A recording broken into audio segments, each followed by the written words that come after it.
बेहतर से बेहतरीन बनने का प्रयास कीजिए, बेहतर से बेहतरीन बनने का प्रयास कीजिए। मिल जाए नदी तो समंदर का भी तलाश कीजिए।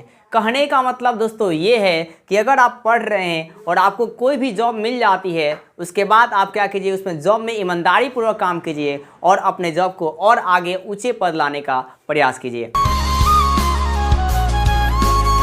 दोस्तों इसी के साथ आपको मैं अपने स्टार्ट साइंस क्लासेस में स्वागत करता हूं और आज मैं आपको बताने वाला हूं आपको रेल मार्ग के बारे में, पाइपलाइन मार्ग के बारे में, वायुयान मार्ग के बारे में और आपका जल मार्ग के बारे में। इसके पहले के वीडियो मैंने आपको सड़क मार्ग के बारे में अच्छे से बताया था।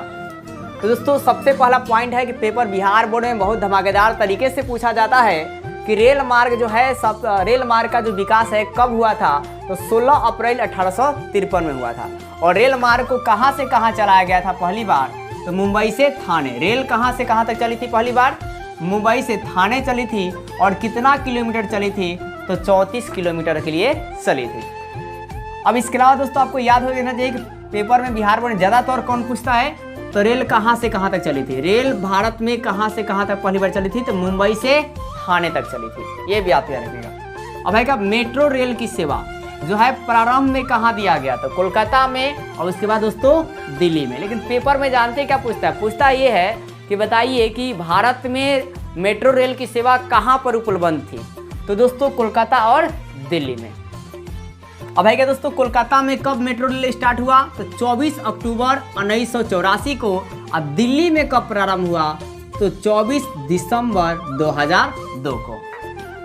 अब नेक्स्ट पॉइंट है दोस्तों हमारा पाइपलाइन मार्ग। क्या है दोस्तों, पाइपलाइन मार्ग। तो पाइपलाइन मार्ग क्या होता है कि इसमें पाइपलाइन मार्ग के सहायता से क्या करते हैं कि इसमें पानी को शहर से गांव तक पहुंचाया जाता है, घर घर तक पहुंचाया जाता है। और पाइपलाइन को मुख्य रूप से पेट्रोलियम गैसों के परिवहन के लिए बनाया गया था। अब पेट्रोलियम गैसों का जो परिवहन है वो भारत में 2 भागों में बांटा गया था। पेट्रोलियम गैसों के परिवहन के लिए भारत को में पाइपलाइन को 2 भागों में बांटा गया था। इस पाइपलाइन को एक भाग था तेल वाला और दूसरा वाला था दोस्तों गैस वाला। मतलब एक तेल पाइपलाइन मार्ग था और एक गैस पाइपलाइन मार्ग था।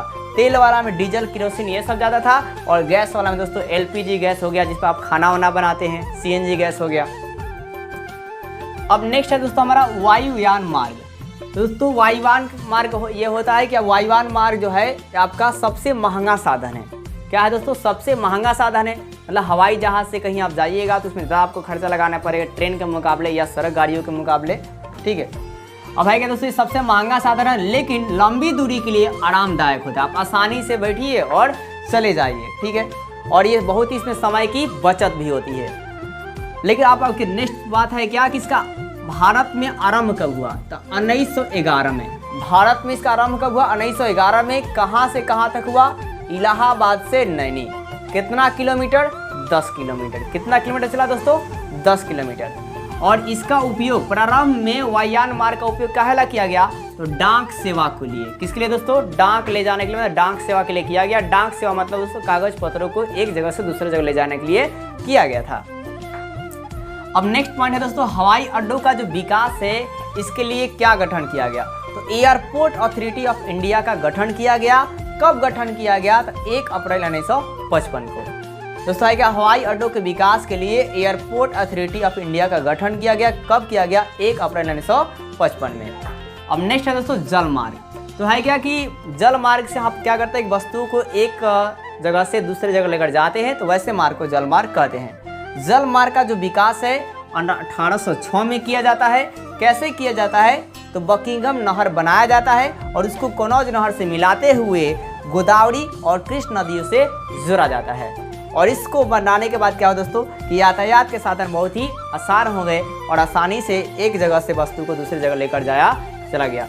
दोस्तों ज्योग्राफी में मैं एक आपके लिए बात करना चाहूँगा कि प्रकृति के खिलाफ यदि आप जाते हैं तो कोई बात नहीं, प्रकृति की यदि आप खिलाफ जाते हैं तो कोई बात नहीं, लेकिन जिस दिन प्रकृति आपके खिलाफ आ गई उस दिन आपकी आत्मा तो क्या रूह तक कांप जाएगी।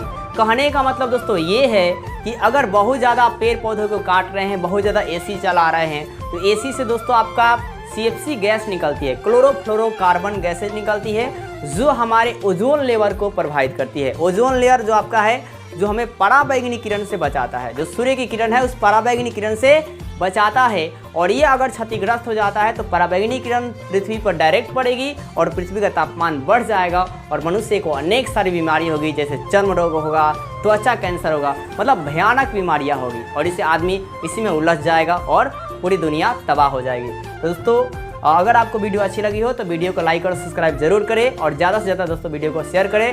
तो जय हिंद, जय भारत।